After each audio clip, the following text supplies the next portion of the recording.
Good morning guys.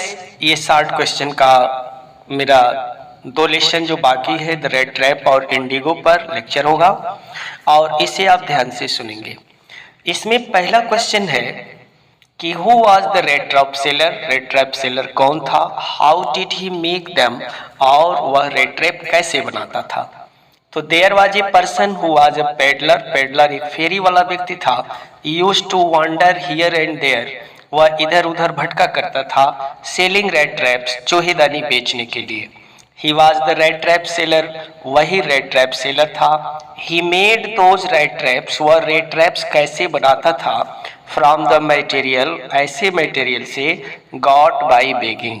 Begging का मतलब जिसको भिक्षावृत्ति से वह पाता था या किसी स्टोर से चोरी भी कभी कभी कर लिया करता था, और ऐसे मटेरियल से वह इसको बनाता था। अगला क्वेश्चन कह रहा है कि who gave him shelter for the night and why, उसको रात में शेल्टर मतलब शरण कौन दिया और क्यों दिया? एन ओल्ड मैन, एक बूढ़ा आदमी। अर्लियर अ क्राफ्टर, जो पहले एक क्राफ्टर था। राम्स, जो आयरन वर्क्स में। गेव हिम शेल्टर, उसको शेल्टर दिया। फॉर द नाइट, रात में। बिकॉज दैट ओल्ड मैन, क्योंकि वह बूढ़ा आदमी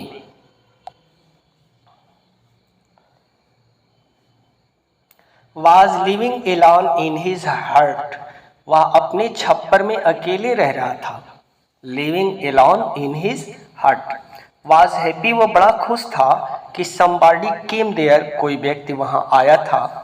to give him company, उसका साथ देने के लिए, तो इसलिए उसने अपने घर में उसको शरण दे दिया। Why did the red trap seller return to crafter's cottage? कह रहा है कि क्यों वो रेड ट्रैप सेलर जो था क्राफ्टर के छप्पर की तरफ फिर वापस आ गया, क्योंकि चोरी उसकी आदत थी। The red trap seller return to crafters cottage, उसके कोटेज के पास फिर वापस आया, क्योंकि he had plan to steal, उसने योजना बनाई थी चोरी करने के लिए 30 kronors, which the crafter showed him, जिसको क्राफ्टर ने दिखा दिया था लास्ट नाइट में। ही स्टोल देम, वह उसको चुरा लिया बहुत सफलता से, और उस पैसे को चुराने के लिए ही वह वापस आया था। अगला क्वेश्चन यहाँ है कि what happened with the red trap seller into the woods, जंगल में रेड ट्रैप सेलर के साथ क्या हुआ? Red trap seller stole 30 kronors of the crofter, अभी बताया कि उसने 30 क्रोनोर्स चुराए थे क्राफ्टर के, ओल्ड मैन के। He ran into the woods, वह जंगलों में भाग गया। Where he was trapped in the forest, जहां पर वह जंगल में जाकर के ट्रैप्ड हो गया, फंस गया। The whole forest with its trunks and branches, thickest fallen logs closed in upon him, मतलब वह चारों तरफ से घिर गया जंगल में, ब्रांचों से, टहनियों से, बड़े बड़े पेड़ों से, और इम्पर्टरेटर प्रिजन, एक तरह से कैदी बन गया। From which he was not in the condition to escape, कह रहा है कि कंडीशन ये थी कि वह बचने की कंडीशन में था ही नहीं, तो वह अपने आप को वहां भी रेड ट्रैप चूहेदानी में फील किया। अगला क्वेश्चन है कि what sound did the peddler here, कौन सी आवाज पैडलर ने सुनी थी? इनटू द फॉरेस्ट, जंगल में। What did he do then, और उसने क्या किया? इन द फॉरेस्ट, जंगल में। The peddler heard a hard regular thumping sound, यानी किसी चीज की पीटने की आवाज वह रेगुलर सुनता रहा। हियरिंग दैट साउंड, ये आवाज सुन करके, ही रेज्ड हिमसेल्फ, वह उधर बढ़ गया।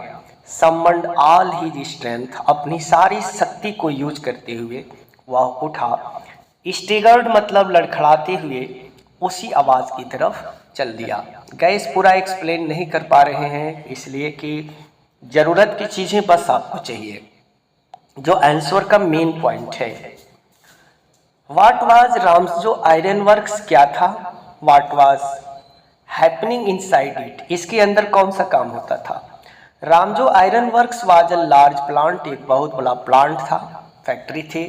With smelter, rolling mill, forge, यहाँ पर फैक्ट्री थी, भट्टियाँ थी, फार्स थी।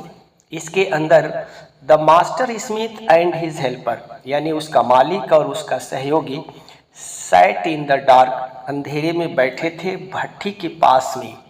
ठीक है, इंतजार कर रहे थे किस चीज का? पिग आयरन, कच्चे लोहे का। Were ready to start the work, और काम करने को वो तैयार थे। अगला क्वेश्चन देखेंगे, what was the vagabond not ready to, why was the vagabond not ready to go with the iron master to his house? Iron master के घर बेगाबॉन्ड यानी वो पेडलर जाने के लिए क्यों नहीं तैयार था? इसका first, the vagabond was not ready to go with the iron master to his house, कारण यहाँ से है he did not have trust on him, पहला तो वह उस पर विश्वास नहीं करता था। दूसरा, ही वाज वरीड, वह चिंतित था, अबाउट 30 क्रोनर्स की जो चोरी की थी, वेयर ही, जिसको उसने चुराया था। इसके कारण इन दो बातों के चलते वह उसके घर जाने को तैयार नहीं था। फर्स्ट क्या है? He did not trust on him. दूसरा, he was worried about the 30 kronors, जो उसने 30 क्रोनर्स की चोरी की थी। अगला क्वेश्चन है कि what did the iron master do, iron master ने क्या किया? टू ब्रिंग बेगाबॉन्ड, बेगाबॉन्ड यानी उस पैडलर को लाने के लिए अपने घर पर, आपने इसको पढ़ा होगा। To bring vagabond to his house, घर लाने के लिए। First, iron master himself try to convince him, पहले तो आयरन मास्टर ने स्वयं उसको समझाने की कोशिश की, कन्विंस किया। बट आफ्टर गेटिंग फेल्ड, जब वो फेल हुआ, he decided to send his daughter Edla, वह अपनी लड़की एडला को भेजने का निर्णय लिया। To make the vagabond ready, उस वेगाबॉन्ड को तैयार करने के लिए अपनी लड़की को भेजा, जिसका नाम एडला विल्मेंसन था। क्वेश्चन इस पर भी बन पड़ता है, why did Edla Willmansson want to give hospitality to the vagabond, वह आने के बाद वह क्यों उसको बड़ी सभ्यता से मनाई, बहुत अच्छी तरह से बात की। Edla Willmansson wanted to give hospitality, hospitality मतलब वो उसको सम्मान देना चाहती थी।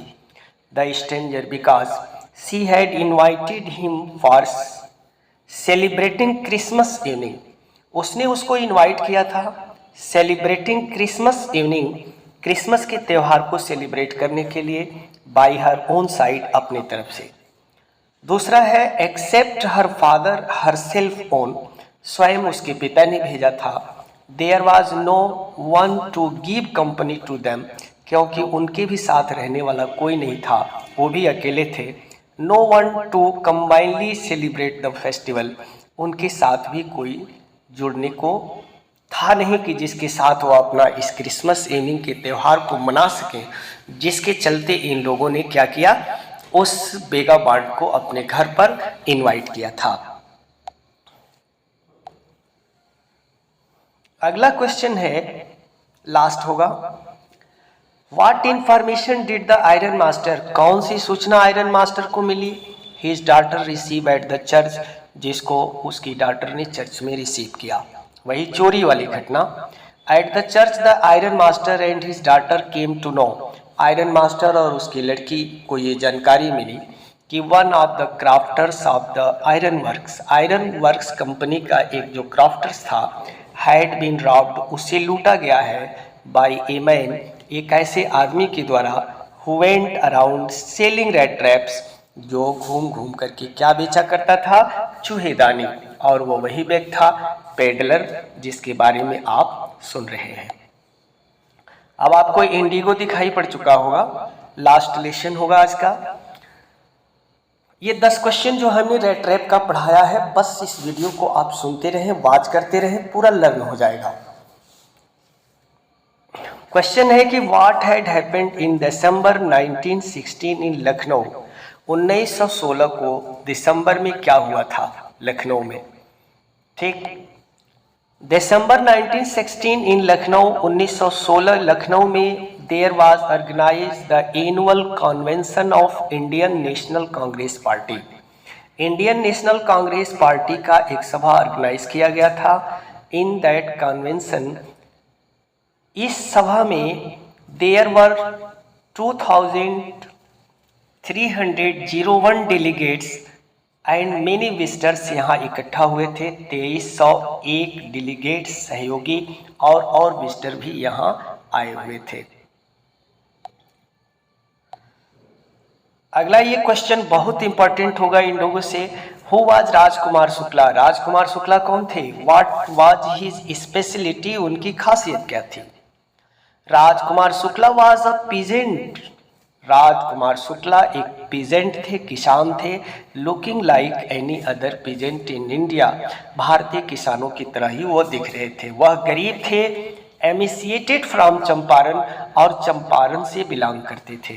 ही वाज इलिटरेट, वह अशिक्षित थे, बट रिजोलेट, रिजोलेट का मतलब दृढ़ थे। Different from other peasants in this mean, इस मामले में और किसानों से, पीजेंट से बिल्कुल अलग थे राजकुमार शुक्ला। अगला क्वेश्चन कर रहा है कि why did Rajkumar Shukla want to meet Gandhi ji? Rajkumar Shukla Gandhi ji से क्यों मिलना चाहते थे? Rajkumar Shukla wanted to meet Gandhi ji, Gandhi ji से मिलना चाहते थे to complain about the injustice of the landlord system, जो पूरे चंपारण में जमींदारों के द्वारा अन्याय का सिस्टम चल रहा था, उसकी शिकायत करने गए थे। बिहार में जैसा था, somebody had probably told to speak to Gandhi ji, किसी ने उनको बताया था कि वह गांधी जी से इस पर बात करें, जिसके चलते वो वहां पर गए थे। Why did Gandhi chide the lawyer? Gandhi ji ने वकीलों को चाइड क्यों डांटा, क्यों फटकार लगाई?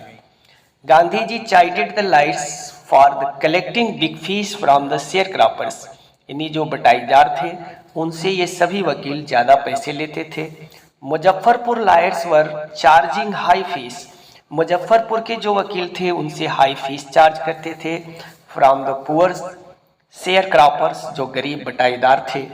Who were actually unable to maintain their livelihood, ये ऐसे किसान थे जिनका जीविका चलाना स्वयं मुश्किल था। तो ये वकील उन पर अत्याचार करते थे, जिसके चलते उन्होंने क्या किया, उनको फटकार लगाई थी।